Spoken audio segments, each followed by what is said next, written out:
Eric, I don't know how to start the show. Uh, Earlier before on some podcasts without pretenses, where's Iyaz?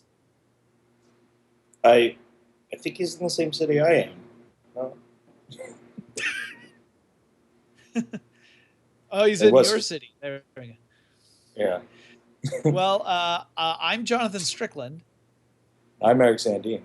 and Iyaz Akhtar is off being famous right now, so It's true.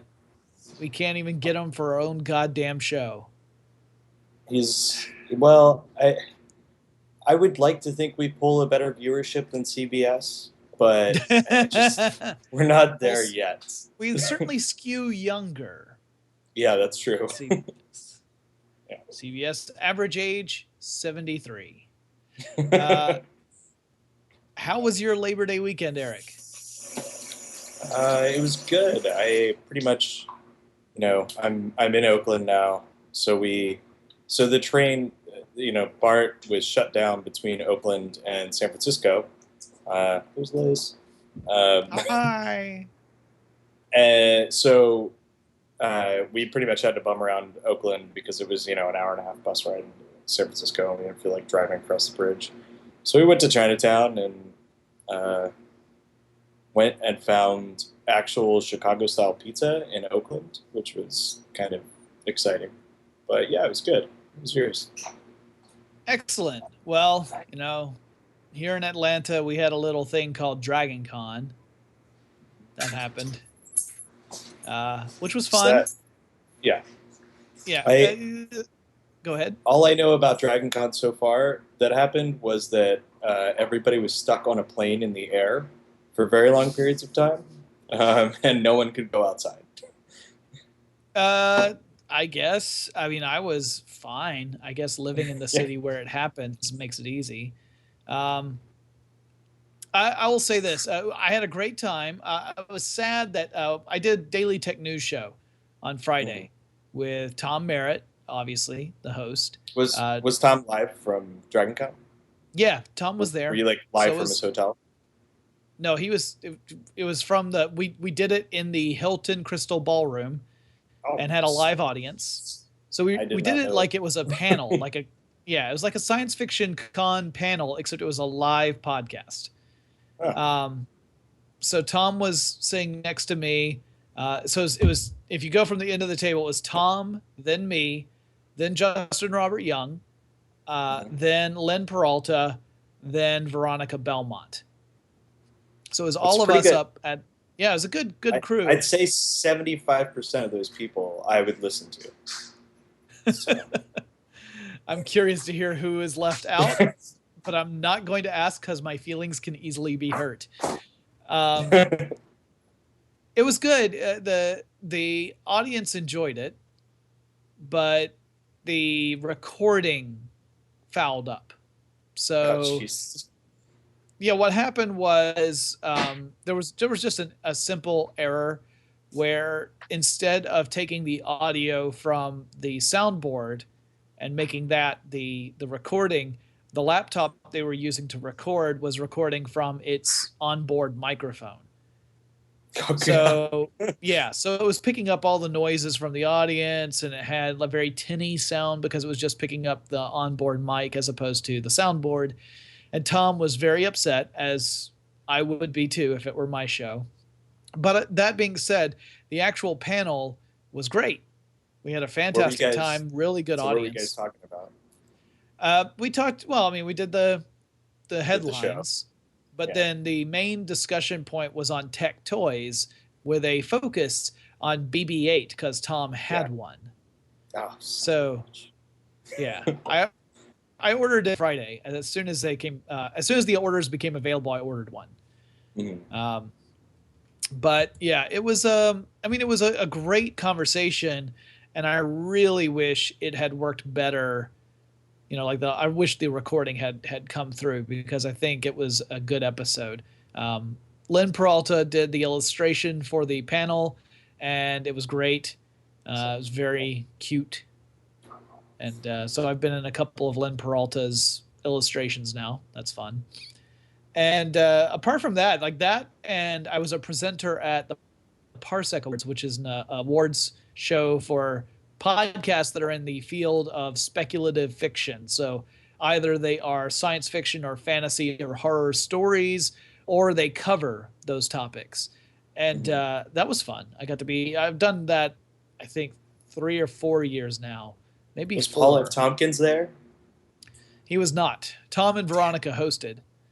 But no, almost all the winners, very few of the winners were able to actually make it to the con, which is understandable. I Right. mean, these awards span, you could be from anywhere and Yeah. nominate a podcast. So, but I actually listened to all the shows that were in our category. Our category was, and by our, I mean me and my co-host Ariel from Large Nerdron Collider. All right. Yeah. The category we covered, it was actually the category we would have been nominated in had we been nominated. It was best speculative fiction fan or news podcast in the general category, Wait. So as opposed. What's who that? were you?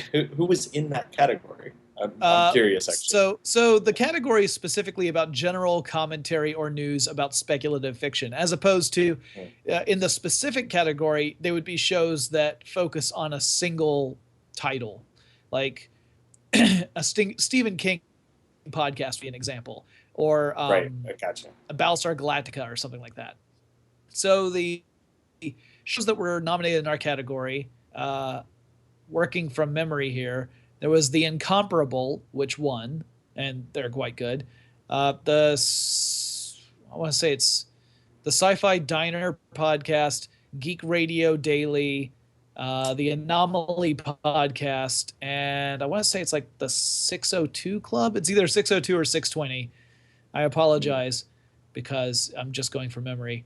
But I did listen to all of them before we presented the award because I wanted to make sure that that we had something relevant to say about the nominees, and Yeah. they were all Yeah. they were all really good. Like I could not be mad that my show didn't make it. I did nominate, submit our show for nominations, but it didn't make it in. I can't be mad about it because all the shows that did make it were really good. So Was it? Are those awards user voted, or are they? it's jury Uh, selected. okay. Yeah. Yeah. So what you can nominate, and then they have one group of judges. Pardon 1 second. Whew, I got a little bit of con cred in the chest. Um, so you can nominate, and then there's one big group of judges that has to listen to all the shows that are in whichever category they're judging. So in some categories that might be 20 podcasts, which means you've got to listen to 20 podcasts. Yeah. Uh, and in other ones, it may be that there are only 4 podcasts. It makes it a lot easier. So you listen to all the shows that are in your category, and then they whittle down the best ones, and then those selections, the ones that made the first cut, they go on to a second round with a different group of judges, and those Oh, are the interesting. ones, yeah, and those are the ones who vote on the winner, like who Right. actually wins the award. And it was really, I mean, it was great. They had the double clicks play. Have you ever heard of the double clicks? It rings a bell, actually. Yeah. Well, the double clicks, it's two women who, musicians and geeks who do geeky songs about everything from dinosaurs to superheroes, a lot with either a scientific or often sort of a feminist or at least female perspective. And they were great. I had heard of them, but never heard their music. And I liked it so much that the day after con, I bought all their albums. Like I just went. I had heard 6 of their songs, and that was enough for me to buy everything they've made because I was so impressed by their musicality and That's their awesome. cleverness. Yeah, I mean it was one of those things where like you often hear a lot of novelty music in the science fiction space. There's a whole genre called farking, which is a um, or filking rather. Oof, not fark, filk. Filking, which is all about sort of folk songs, but with speculative fiction. Oh, So okay. Yeah, like songs about hobbits and dwarfs and stuff. Yeah, yeah, yeah, Uh, yeah. I and was gonna say usually, Jonathan Colton must be just too expensive with that NPR money these days. yeah, he actually came to Dragon Con one year. He came to Yeah. Dragon Con and played, but that was a few years ago. Paul and Storm were there, so they were Oh, at the really? con. That's awesome. Yep, Yeah. so they were there. There were a few other musicians as well, who did a big music thing. I think Molly Lewis, who also is like friends with Paul and Storm and Jonathan Colton. Um, but yeah, they've had lots of different geeky musicians. Marion Call has played there before, and yeah, they tend to get some good folks. I'm not so big into the filking scene. The biggest thing with filking is they tend to take popular songs and then turn them into geek songs. So it's kind of like Weird Al in a Oh, way. yeah. That's not super. I'm not. It, Yeah. it gets it gets a little old. There was a guy who's actually quite a I don't remember his name, but he's quite well known in the filking circles who played the award show last year. Great musician, funny enough guy, but you know the songs to me like once the novelty wears off, there's very little reason to keep listening if you're not a diehard fan of whatever it is they're singing about. And Right. so he was singing to the tune of Because I Got High, but he was singing I'm on Firefly, and he had a verse for every damn character. Oh God. Yeah, so like somewhere around verse number 7, you're like, I get the joke. It's like a Saturday Night Live skit that goes too long. Right. It's not You're like, funny any. no, no, no. We're done. The punchline is over. It was over Yeah, 10 minutes ago. yeah, and like I said, his musicality was great. The lyrics were amusing. It was just the overall joke had just kind of worn out. So I don't mean to heap crap on a guy who obviously loves what he does. Oh, excuse me, Nevada's calling. Just turn that off. Oh, Um, but yeah, it was one of those things like it made the show the award show stretch way too long, and this was a couple of years ago. And oh, yeah, whereas yeah. the double clicks, they were great. They played short, funny songs. They were charming and nerdy in a good way. So the show ran on time, which was nice That's a because that's a award thing. shows. Yeah, I mean, I didn't know that could happen. I wasn't I sure it guess could I guess either it's until I witnessed it. if it's an award show full of geeks, then I could see how it would be easier to make it run on time now. Like, It's also well, I mean, everyone is eager to do some sort of shtick when they're right, presenting, right? And so ours was a little more genuine than what Like originally, I had a little bit more jokiness to mine, uh, and then when Ariel joined me, because originally I was just going to present by myself, but then I asked if Ariel could join me, and they said sure. So she yeah, joined me, and I rewrote it so that it was less jokey and more about the nominees. Because the more I thought about it, the more I'm like, there's no need to turn this into the Jonathan and Ariel show. That's not what this is about. You should keep the right. focus on the people who are actually nominated. But I mean, that's the sort of stuff that And also, if people it's wanted to see the Jonathan and Ariel show, they have a venue for that. not only that, Like, but if they wanted to see the Jonathan and Ariel show, we would have been on the fucking nomination list. so true. Yeah. So yeah, I mean, it's one of those things that as I get older, I'm getting better about not having to be so goddamn clever all the time. Because I realize as I get older how tiresome that has to be to know me. It So yeah, I guess it could get old. yeah, Luckily, we're a few thousand miles apart, so I only have to deal with it ever so often. right, yeah, you get it on a Skype call once a week, and Yeah, usually it's filtered through our discussion of movies. that's Speaking true. of which, all right, so here's the question, Eric. Should we have a preliminary discussion about the film we watched, knowing that Iyaz he probably hasn't even seen it yet? My problem is I watched it 3 weeks ago and I don't remember the damn movie. Yeah, so I the movie I we just read the watched, New York Times review of the movie so I could refresh my opinion on the movie.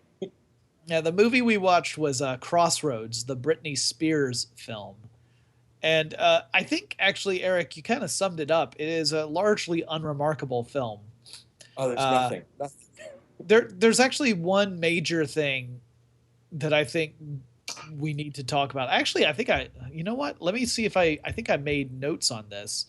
Um, I didn't have notes on it. I like because I I watched think it I really quick did. while we were moving. Well, yeah. See, and that's the other thing is that you of course had a major life event thing going on with moving, whereas I was just sitting on my ass at home. My Uh, brain was quickly getting rid of information that was not relevant to driving across the country. Crossroads is just filled with irrelevant information. Yeah. Let's see. Looks like. Da, da, da, da. Okay. Yeah. All right. So you know what? I'm gonna go ahead and read my little notes, and then we'll just ask Iyaz what he thought about it next week, and Oh, that way we can have a little discussion here, you and I, about this, and maybe we'll find out if he agrees when he comes on next week. Assuming next week we can have a show. That's a huge assumption. All right. So I got bored about 25 minutes in, which is why I picked up my phone without even thinking about it. That's right. So I got 25 minutes into this movie and then picked up my phone and then realized, oh shit, I'm not supposed to do that. So, right. so technically, I probably could have kept going if I had thought about it a second longer. That oh, I'm supposed to wait until I really, But can't do but the thing this. is, you wouldn't have thought about it a second longer because there was nothing happening in the movie or nothing interesting. Yeah. So Well, yeah, the next sentence is this is mostly a dull road trip movie. The dialogue is uninspired. Britney Spears' performance seems sweet and genuine most of the time, which is true. I thought she came across fine. Like she didn't seem like a bad actress. She was very much playing kind of a sweet girl next door kind of character. yeah, It's not. I said she wasn't great, but she wasn't stilted or forced either. So rather unremarkable. I said the material isn't good enough for an actor like Dan Aykroyd, but he tries to do his best with the material. Kim Cattrall is also in this movie, but is completely uninspired. Like she is phoning it in. yeah. Um, there's no reason for her to do otherwise, is what I wrote. Couple of general notes: Justin Long and Britney Spears have to be the most physically fit high school nerds ever. Yeah. So Yeah. the premise Yeah. here, if you don't And know, how go old ahead. was she when she made this? Because it was 2001, right? Yeah, I don't know. I know 2002. her character is supposed to So be 18 yeah, and she was because graduating well, high that school. that probably pegs her at like 22 or something like that. Yeah, not ridiculous for playing an 18-year Yeah. old, especially if you watch like shows on the WB or CW networks. Yeah, yeah, So here's the premise of the movie. It starts off with three young girls burying a memory box, and they vow that on the day of graduation, when they graduate high school, they'll come back together and dig up the box. Only when that day comes, the three girls have grown apart from one another. Britney Spears is one of the three girls who has become the valedictorian. She's a straight A student, works super hard. She's under a lot of pressure from her father to be the best student possible. And she's eager to have his approval, so she does her best to meet those expectations. Um, uh, oh, what's the name? Saldana, is that it? Saldana. Saldana. Yeah. Yeah, she plays one of the other ones who's the super popular girl and is very superficial and is absolutely obsessed with her fiance. She has become engaged before graduating high school. This is set in Georgia, so it's totally realistic. Uh, I can say that as someone who graduated high school and knew girls who were getting married before high school was over. Um, Sure. but anyway, she's engaged to be married to a guy who's gone off to college who is now more or less neglecting her. Actually, not more or less. He is Not neglecting more or her. less. Yeah. Yeah, and then there's a third girl who has become pregnant, um, and all three of them have kind of drifted apart from one another. But the third girl essentially convinces the other two to get back together and dig up their memory boxes. They look at them, they reminisce. They're still not exactly buddy buddy yet, but all three of them, for different reasons, want to go out west. The pregnant girl wants to go audition for some sort of music company. Britney Spears' character wants to go out west because her mother, her estranged mother, is living somewhere in Arizona, I think. Yeah, Um, that sounds right. and then the popular girl wants to go out west to visit slash confront her fiance. So all three of them go on a road trip with a guy that they don't know anything about other than the fact that he has supposedly been arrested for murder at some point. So then it's a road trip from Georgia to California with little vignettes along the way. So at the beginning of it, Justin Long is playing a nerd in this high school. Britney Spears is his lab partner nerd, and they go to the senior dance together, and then they go to a hotel to hook up because apparently they've agreed that they want to lose their virginity before they move on to college. So this is by the way the second time we see Britney Spears in her underwear. The very first time we see Britney Spears, Right. she's dancing in her underwear, and this time she comes out to be kind of all seductive in her underwear. But then she just changes her mind, decides she does not want to sleep with Justin Long, um, which becomes a huge slap in the face later on in the movie because she says it's not special. It's not the way she had imagined this moment. And so he protests, but obviously, because this is not a horrible abuse movie, he does not pursue it beyond reason. He does try to convince her to change her mind. She does not, and he's like, okay, whatever.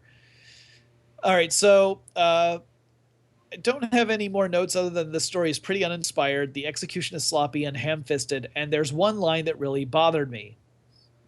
At the hour and 25-minute mark, Brittany's character Lucy is talking to her dad, who is trying to bring Lucy back home. So this is all the way out in Los Angeles. The dad is finally caught up with them. He's been concerned the whole movie, and Lucy has not really given him much information about what she's up to. She leaves without really giving him more information than that. She encounters her mom, and we're told that her mom had said that she never wanted to have Lucy, that Lucy was an accident, a mistake. But we don't see this exchange. We just see Lucy's reaction afterwards. She comes back to her friends, a total emotional wreck, and explains what happened. So Lucy's dad is overprotective and has great ambitions for his daughter. She tells him, "Don't make me be like her. Don't make me run away."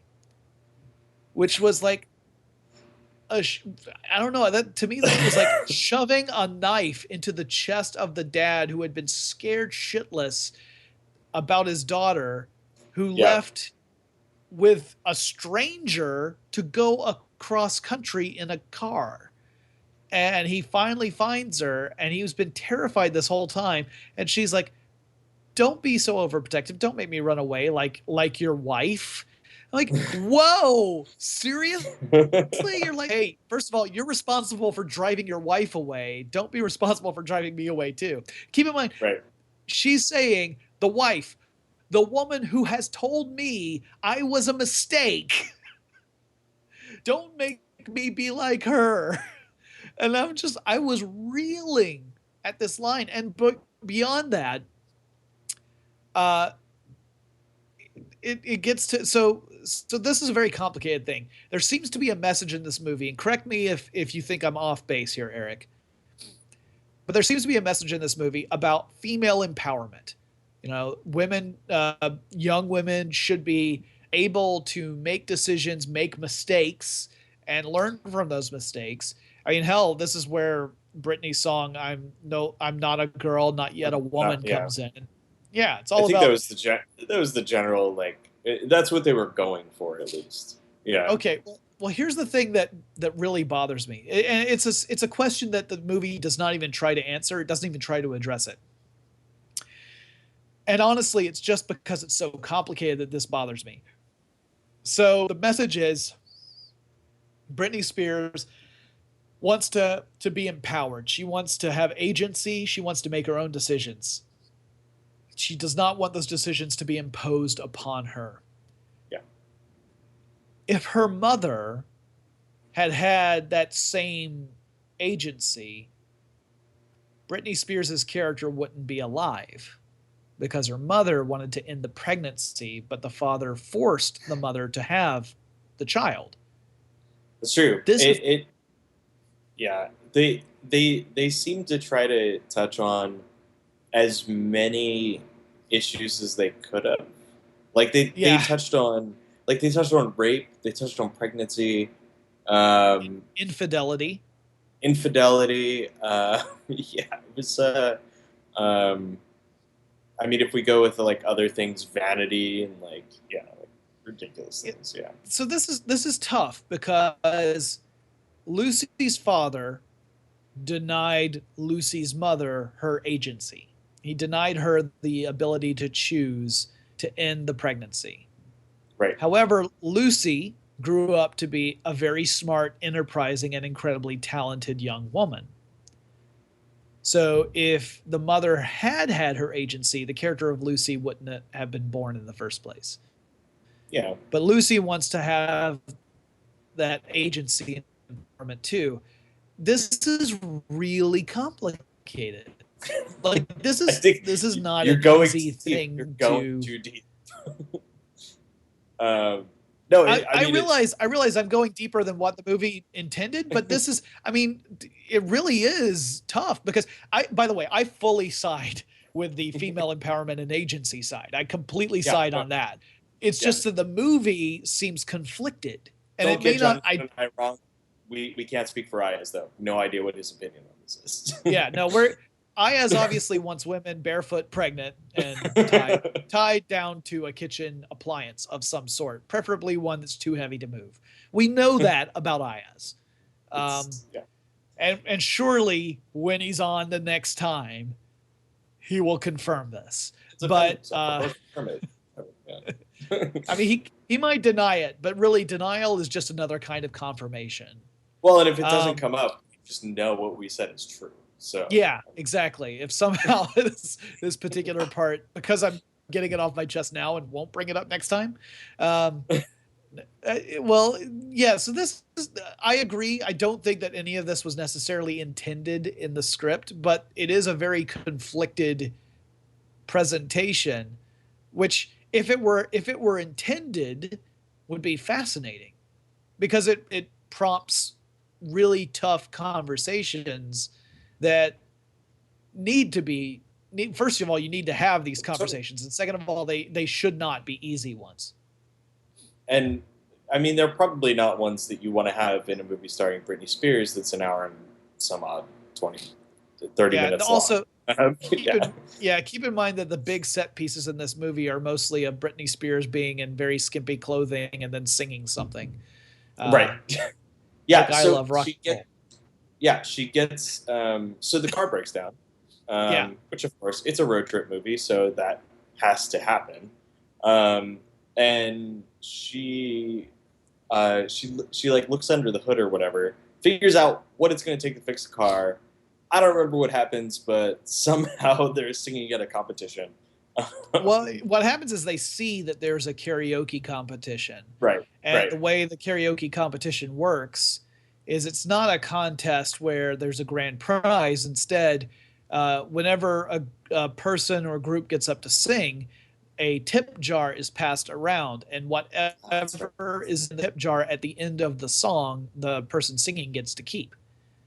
And so originally, it's the pregnant friend who is going to sing lead, but she totally loses her nerve when the music starts, and then Britney Spears takes over and does a version of singing, and everyone loves her, and to no small part because 90% of her body is on display. Um, Right. and absolutely gorgeous young lady in this movie, very easy on the eyes as Miss Britney Spears. Um, and like I said, not a bad actress. Oh, the other thing that kind of was weird was that when she's in California and she's alone with the dude who's driven them, the significantly older dude who has driven them across the country. She essentially asks him to have sex with her, and we don't see the act. Obviously, we just see them start to kiss passionately, and then the camera pans off, and so we're given the implication that they've had sex. And I'm sitting there thinking, like, okay, so they're in a motel in Los Angeles, but apparently this situation is the one that Britney Spears was waiting for the whole time, because the one with Justin Long, she would that didn't fit what she wanted. Yeah, it was very confusing. Really, it just told me that she was not into Justin Long's character, which is perfectly valid. There's nothing wrong with that. Sure. But it was just that, the thing she tells him is that this isn't how I imagined it. But it's weird to think that the way she did imagine it was with a guy who had just days Yeah. before been a complete stranger in a motel in Los Angeles. Well, It's I mean, it's a she motel said that this faces the isn't how I Pacific. imagined it. She didn't say, I mean, she may have had very different ways of imagining it, and maybe random dude that she met who might be a serial killer in a hotel was one of them. Could have been. It might have been like, Justin this. Long is in none of those scenarios. There's not enough bodily threat in this scenario to make me really hot and bothered. I need there to be at least the possibility that my body will be discovered in the alley next to the motel, It's and then possible. I can really make this happen. So Eric, what did you think of Crossroads? Um, I'd like to see more of Britney Spears. I'd like to see her make a comeback. um, Yeah. just so we have more fodder for the show. No, Uh, I actually think that if the script had been a little more interesting, this would have been a perfectly fine movie. it would have, As it's yeah. Yeah. There was nothing, like I said, her acting was not stilted or terrible. It's not like she was Kathy Ireland, an alien from LA. It was like She, it was. I mean, it wasn't. Yeah, like that's the thing. If the script had been better, it would have been more entertaining to watch, or at least more interesting. yeah, Yeah, she wasn't like horrible. Nobody was horrible in it. I mean, it was, you come into it expecting it to be pretty much what it was, and yeah. that was I fine. hear that Mariah Carey's Glitter is way worse, um, Yeah, which I have I have not not seen. seen. Yeah, Yeah, but I can easily imagine that. Um, I also will say, Eric mentioned specifically that there were a lot of really tough themes and plot points that were dealt with in this movie, with things like rape and teen pregnancy. Almost all of those revelations happen in the last quarter of the film.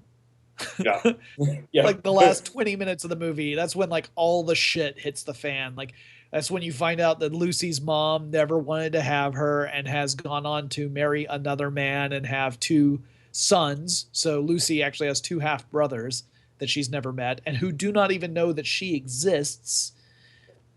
So you find that out. You find out that the fiance of the popular girl character had actually raped the pregnant girl, and in fact is the Right. father of the pregnant girl's baby. So the baby is the product of a rape. She had been essentially not well drugged, or she was actually intoxicated, and he took advantage of her. So the popular girl obviously breaks it off with the rapist boyfriend and slugs him in the face. The the pregnant girl trips down the stairs, running away from that scene, and Right. loses the baby as a result of her injuries. Um, and Lucy, Britney Spears' character, ends up going and taking the place of the pregnant girl at the auditions for the radio or the record contract. All of that happens in like the last 20 minutes, plus the dagger into the heart of the father line that I Right. mentioned earlier. Like, I just like to imagine the writers were in the writers' room going, "Well, I mean, we haven't done much, Yeah. so How what about do we we do in put these last? yeah, let's Yeah, put a what do we do in movie's these worth of last 20 minutes? movie's worth of plot in the last 20 minutes of the film. Yeah. Well, yeah, we just saved all the plot for the end. um, yeah, Wait, you're still here. Well, here's some plot. right. Like clearly, you were willing to watch anything, but we feel like we owe you at least something resembling a story. So here you go. Right. It was, not nearly nowhere close, nowhere close to the worst of the films that we've watched for this show. No, no. It's perfectly serviceable. I think our next movie is going to be, but I cannot remember what it is now. So I'm going to have to, but it doesn't matter because Iyaz hasn't talked about his reflections on Crossroads yet, which we'll hopefully get in our next episode. But I think it's you picked Crossroads, right? I did, and I totally forgot to do the robot translation. Oh, we can do that for next week anyway. Yeah. Or whenever we're able to record this. We're actually talking about recording on a different night, possibly, if that works out with a GFQ and if it works better for all of our schedules. The reason for so many delays in this podcast have been multitudinous. We have Eric who's relocating from one country to another, so that's a big one. Done-ish now. Well, you were in the process during the episodes we postponed, and then Iyaz has just been crazy busy. So Jonathan has been home every Wednesday night. Still not.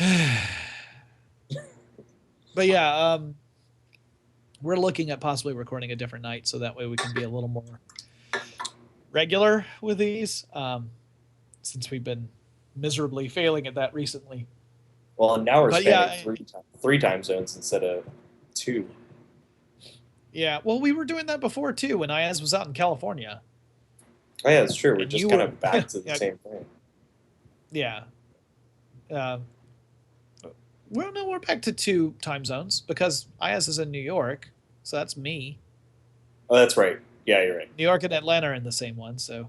Right. Well, at least Iyaz is usually. I guess the difference is it's a from me to east is 3 hours instead of 2 at this point. Yes, yeah, and that does make it also challenging. Like that's why we were recording later than what we had been recording because it was tough for Iyaz to get online as early as we would start, as I would want to start. Luckily, so that I could actually sleep. So hop on the train. Yeah, that's good. How are things, by the way? Good. I mean, it's technically my first day back in the office. I had picked the Friday before Labor Day weekend because that's a brilliant thing to do. Because then there's a 3-day weekend. Hi everyone. When you see me next week, you won't remember my name because you'll have had several days off. Right. So this week is only 4 days, and I have no idea that it's Wednesday because I'm like, oh, it's Tuesday, right? We're good. Yeah. But no, it's great. We got to Oakland. We looked around at places. We found a place the first day, which was kind of amazing. And so then we stayed in an Airbnb that we had for a week because why not? Sure. But our stuff doesn't get here from Albuquerque until the 16th. So that's a little crappy. But, so you're roughing it for a little while. Yeah, pretty much. There's an air mattress and some IKEA furniture that we needed. But yeah. I have been there. There. But, meanwhile, the most annoying thing for me is I don't have a bike, so I've been relying on the buses, which are horrible. So I hear that. I have not had any experience. I've never taken the bus or any of the other lines in San Francisco. I have walked a lot. The train's fine. Like the train, if it's delayed, there's another one coming, or it's delayed 5 minutes or something like that. But the bus can just foul up your entire schedule because it's making 15 stops between me and the train station. So, whereas with my bike, I could just hop on my bike and then I'm there. But yeah, well, it's like when I was going into the convention on Sunday, I got to the local train station. I was gonna Uber it in, and then I was like, it's fine. I'll just take the train. It's not that much slower, and I can listen to a podcast while I walk in, and it's no big deal. So I go and walk over to the train station. As I'm walking toward the station, a train goes by, which already tells me that I'm going to be waiting a while because it was a Yeah. Sunday and a holiday, so it was going to go on super slow Right. schedule. I get into the train station. They have signs up that tell you when to expect the next train. And the sign only had one train on it, which was the train that I needed, the train that's going in the direction I was going. It said next train to H.E. Holmes, 250 minutes. And I'm like, Yeah, jeez. really? Like, are you telling me it's going to take more than 4 hours for me to get? That um, my we had that on Saturday and Sunday, or Sunday, because the bridge to San Francisco from Oakland, or rather the trains from San Francisco to Oakland were shut down mm. over the weekend, so they could do maintenance and whatever. And every time I looked on Google Maps, it would give me the trains and be like, "There's a train, but it's significantly delayed." And I'm like, Google, you're slightly smarter than that. You know that they're not going to arrive unless, like, by significantly delayed, you mean 72 hours. Right. Like, Well, and this was clearly some sort of computational error on the part of the yeah, system that monitors the trains. The train was actually about probably another 15 or 16 minutes delay. I mean, because I think on holidays, it's like every 20 minutes is when a train goes by. yeah, And I had missed the train by about 4 or 5 minutes. So it was about 15 minutes that I had to wait. But for the longest time, the sign was not reflecting that. The sign was saying like 200, and it was tracking it. It was like 248 minutes. I'm like, oh no. Because I was like, I'll wait a little longer, and if it looks like that's going to not happen, then I'll leave the station and call an Uber after all. Because I was actually on my way to meet a friend for lunch before the rest of the daily shenanigans began. So I was like, I had somewhere I had to be. Um, I had left to have plenty of time to get there, but I could not wait 250 minutes for a train. that's Fortunately, a it did long show time. up. Yeah, that's a long time. It is not the only time I've seen that happen. I've also seen it's clearly the case that there's a company that specifically does these kinds of signs for all sorts of different subway lines. Because there was one time, it was a long time ago, it was probably shortly after they had installed the system, that there were stations popping up on the signs that are not connected to Atlanta. Oh, Like, that's awesome. you'd sit there and look at that like that is a station that's in Chicago. That is not in Atlanta, and there are no Yeah. trains that connect Atlanta to Chicago. At least not subway trains.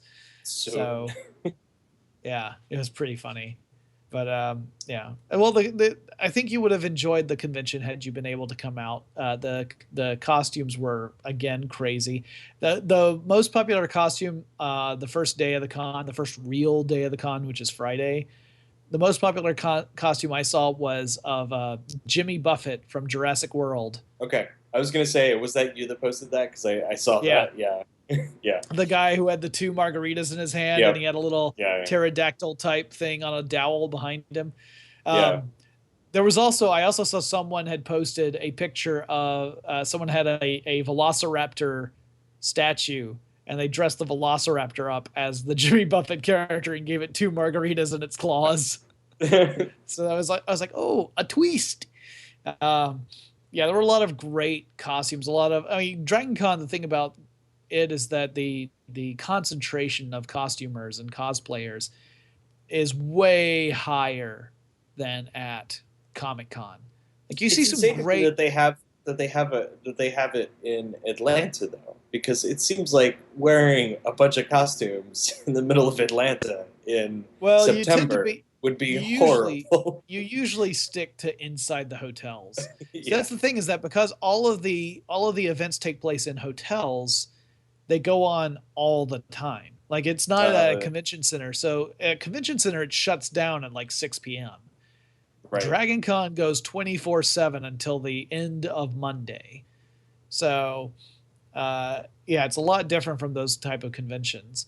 So Right. much higher percentage of costumers, even though it's a smaller con than Comic Con. Comic Con's like 3 times the size of Dragon Con, but the concentration of cosplayers is way higher at Dragon Con. You see way more costumes, and there were some great ones. There were a lot of ones that are, mashups or twists of characters. My favorite one that I saw, and you might have seen it too. I posted it on Facebook. There was a guy dressed as a chauffeur, and he was holding up a sign that Oh said yeah, Godot.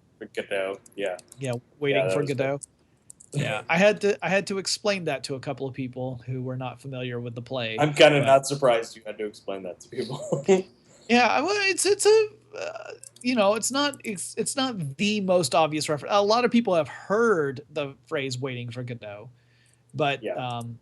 yeah, it's not like it's a super well known play outside of theatrical or English lit circles. So, um, but yeah, that was one. And I actually said, "Hey, have you been waiting a long time?" He's like, "I gotta tell you, I've been here an hour and 45 minutes. The game's gonna start soon. If this guy don't show up, I'm out of here." I was like, "That's pretty awesome." At I was least he was very in pleased. character. Yeah. Yeah, no, he was the whole time. He was like that. And and even though he had a fake mustache and everything, like he was just totally playing into the character. And Yeah. yeah, it was great. I mean, there were so many fun costumes. Oh, and I did something fun last night too, Eric. That's Uh, right across the street from my office is a music venue called the Masquerade. And the Masquerade, it's not long for this world. It's been bought by a development company, and they're going to get booted from their space. But it's in a historic building, and historic in the sense that sometimes when you're on some of the upper floors, you're not sure if you're going to go suddenly through them and land on a yeah. lower floor. So they have three different floors where they have performance spaces, and they call them heaven, purgatory, and hell. Hell being in the bottommost one. And so I went to a show in hell last night, and the show was a live performance of epic rap battles of history. Oh, oh, that's right. Yeah, I saw you posted that. How what? It was Wait, so it what was was the battle? it was tons of them actually. It was the two Oh, guys, Epic Lloyd and Nice Peter, who came up with the concept for epic rap battles of history, and a couple of other guys, and they ran through a ton of the different rap battles. They were all oh, that's ones that awesome. they had shot the videos of, and they pulled people up from the audience to participate in some of the rap battles, and every single person they grabbed nailed it. That's Like awesome. it was insane. And one of them was Shakespeare versus Cat in the Hat, and they grabbed someone to be Shakespeare. That one is one of the ones that has like a super fast section in the rap. Yeah. The guy didn't bat an eyelash. He freaking nailed it. And they actually said, like, this guy has been the best Shakespeare we've seen on the tour so far. Yeah. And yeah, it was really, really well done and great audience participation. They really know how to work a crowd. Um, I'm old, so I stood in the back. I didn't get up front. I didn't vie to be an epic rap battler, but I really very much enjoyed the show. Um, That's awesome. yeah, it Yeah, was fun. so the exciting thing that happened for me last week was Iyaz was flying out here, um, and so we actually went out and had beers for a couple hours actually, Cool. with one of the other CNET editors and Liz. We went out. I tried to convince him to roll around in fish so that he smelled like fish when he went. He was going to a wedding, and he had this specific backstory that he wanted to do about being a glass eye salesman, or an ocular something specialist.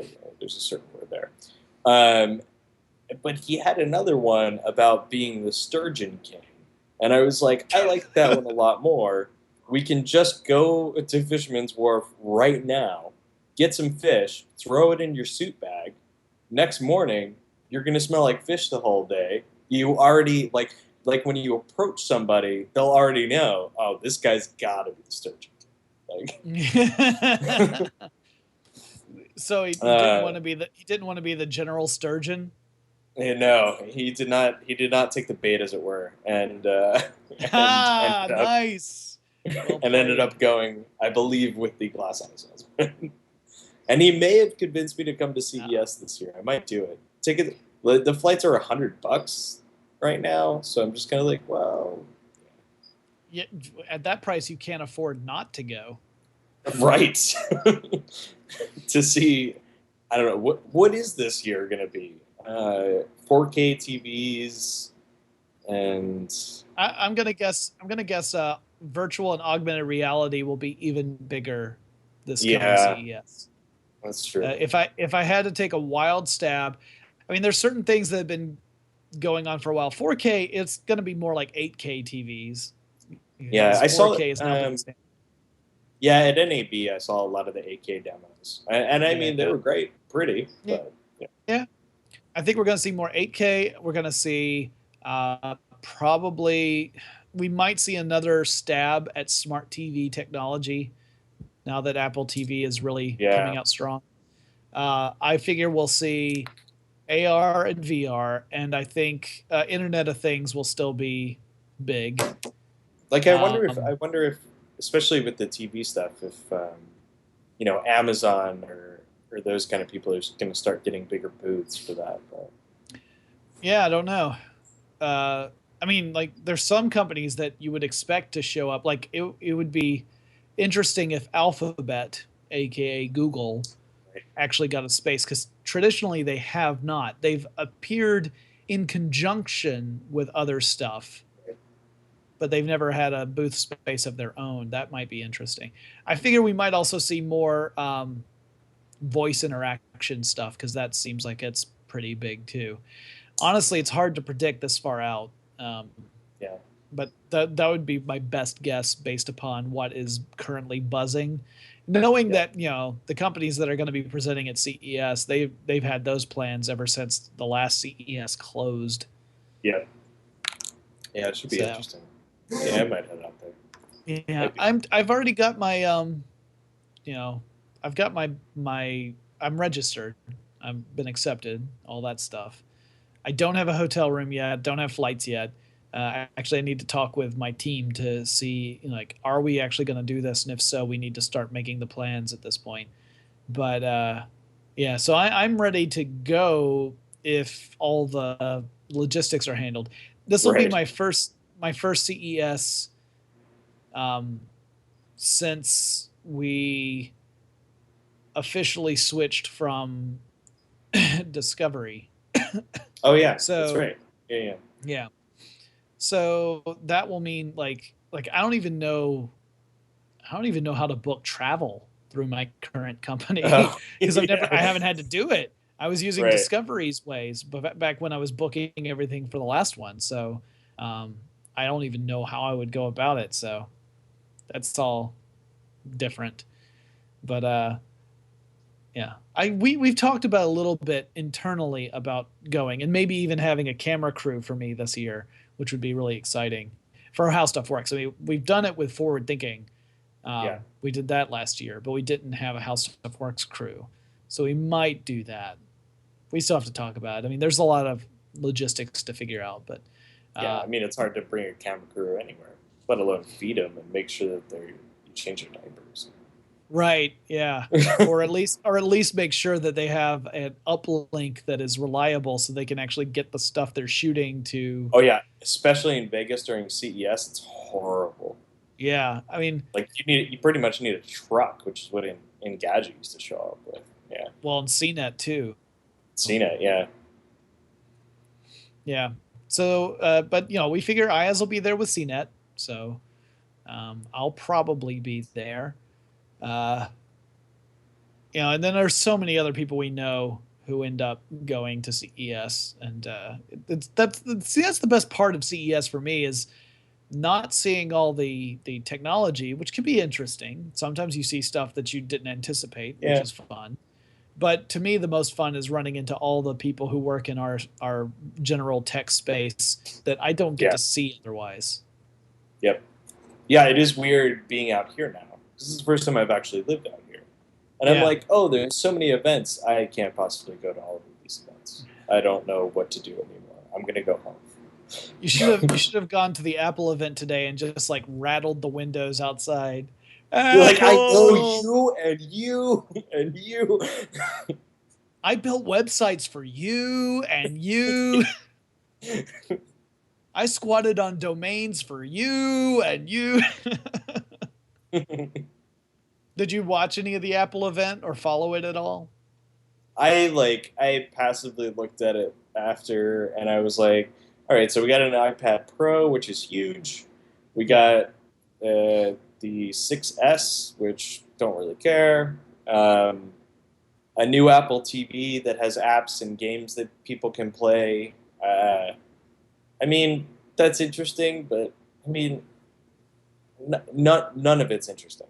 None of it. None of it Not was, and I yeah. agree, none of it was enough to make me want to go out and buy anything. But to be fair, I mean, I have to say this all the time. To be fair, a lot of those products don't interest me simply because I'm either the wrong audience for it or I already have something else that works just fine for me. So, Yeah. uh, so the Apple TV, for example, not a big draw for me. I think it looks like it's got lots of interesting features. Just, I just don't need it. I've got other devices that already do enough for me in that Yeah. space. I have a first gen Apple TV. I have a Chromecast. I have a Fire Stick TV. I have a Boxy box and an Xbox 360. List Yeah, of I've things I got don't need is a new thing to plug into my TV. right. Yeah, I've got the Xbox One, which pretty much does everything I need it to do. Yeah. I yeah, and I also have a Chromecast, which I haven't used in a while, but I do have it. And then the iPad Pro, I said, man, can you imagine the nightmare of going to see like a concert and Oh all the God. people holding up iPad Pros to take pictures? You literally can't see anything because these freaking enormous screens are Yeah. blocking your view. Yep. Because Yeah. you I know, mean, I mean, it it just still wasn't drives me impressive. nuts when people use their iPads to take pictures. It drives me crazy. No, that's true. Yeah, it's horrible. So yeah, and then I saw a lot of people making jokes or just observations about the fact that they introduced the pencil, which is their stylus, Yep. Yeah. and said, talked about how Jobs hated the idea of using a stylus. Yep. And my point to that is you cannot hold yourself to the ideals of a dead founder and consider yourself a viable company. You can't continuously do that. Right. Yeah. Like, you eventually have to move away from that. Sometimes moving away from that is a good thing. Sometimes moving away from that, you go in a bad direction. I would argue that Disney has frequently gone in bad directions. Like, they occasionally do say, "What would Walt do?" which I think is okay to ask, but it's also okay to occasionally do stuff that the person would not have done if it's, Right. a good Yeah. decision for the company. I Um, mean, come on. At least Microsoft at this point is not asking what would Bill do. Like, yeah. Microsoft has been changing leaps and bounds to the fact that they're not a company I recognize anymore. But yeah, Yeah, no, Microsoft has changed so significantly uh, that often we find ourselves wondering what the hell it is they do. right. Well, yeah. I mean, no. At this point, yeah. I mean, they're releasing. We should. Why are we going to get into tech anyway? But they're releasing like all of their applications on Android and on every platform at this point. Yeah. Like, Well, yeah, hell, they they've they presented at the Apple event. uh, Microsoft was there presenting at the Apple event. which hasn't happened at least since that Bill Gates was it presented Office. Uh, Yeah. long ago Apple event, which probably saved Apple for at least a year. Oh no, the backstage deal that allowed that to happen is what kept Apple aloft, Yeah, while Jobs was trying to rescue a sinking ship. So, yep, and then of course, then it just not only did he rescue it, he took it to the stratosphere. Um, yeah, yeah, the whole event was one of those that I didn't watch it live. I watched the live blog because I yeah. don't have an Apple machine at work, and I was there. I was at work when it was going No on. Safari. So no Safari, no iOS, Yeah, and my machine at work is not running Windows 10, so I couldn't use Edge to watch it either, right. because that was the one non-Apple thing you could watch it Mhm. on. If I were at home, I could have watched it because I have Windows 10 on this machine that I'm using right now. But yeah, at any rate, I watched the live blog, and it was The Verge. I used The Verge's live blog, and it was Yeah. a it wasn't anything awful as far as I could tell, but it wasn't anything that really grabbed my attention. I made a lot of snarky jokes. I think Um, I think we're getting to the point where the Apple press events are getting less and less interesting, which actually kind of makes me happy because maybe we'll get to the point where they actually just do press releases like a normal company, yeah, and and they're not renting out massive halls to announce that they've done a revision on their phone. yeah, I mean, yeah. it's I would like pointless. I'd like to see that. Yeah, because it's creating a cult of idolatry, Yeah. and well, not creating. I mean that thing is freaking well Well, yeah. established at this point. Yeah, That but that train is already out of the station. yeah, exactly. There's no stopping it at this point. At least Yeah. not without a long, slow, gradual breaking period. Um, Right.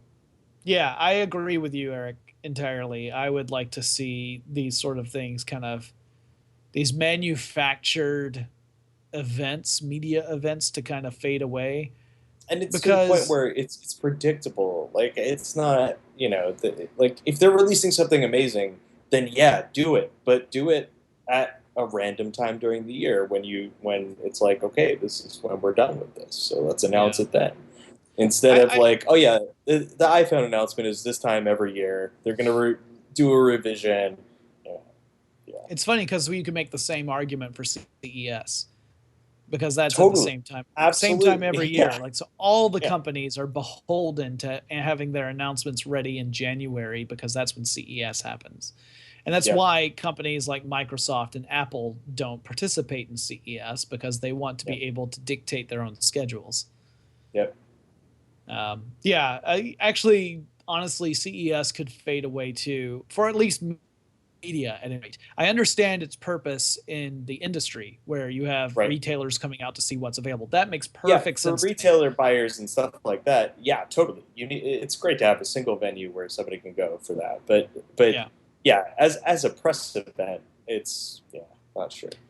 It got too big as a press event, and there's not enough truly innovative stuff coming out of it, generally speaking, year over year, to justify the massive press, uh, uh, population at CES.